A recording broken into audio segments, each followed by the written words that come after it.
how to fix banned account in Monopoly. So basically I'm going to show you how you can fix it. Maybe you have done some wrong steps, so now let me show you how you can fix it. The only one who can unban your Monopoly account is the Monopoly owners, like the customer service itself. Okay, so here you can see you have to tap onto this three dot icon, tap onto it, and then here you can see this option settings at the bottom right corner. Tap onto settings, and from there you have to tap onto customer service.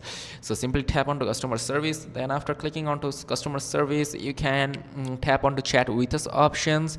Also you can tap onto known issues option to contact with them. Now you have to write down your problem about your account ban. So just write down your text. For example, my account has been banned but I have not done anything wrong. Okay, something like that. You just have to explain them, and then you have to send this text to them, and they will return to you, like feedback you as soon as possible. Okay, so that's it. This is how you can unban your Monopoly account. If this video was helpful, do not forget to like and subscribe to the channel. Till then, take care, goodbye, see you on to another video.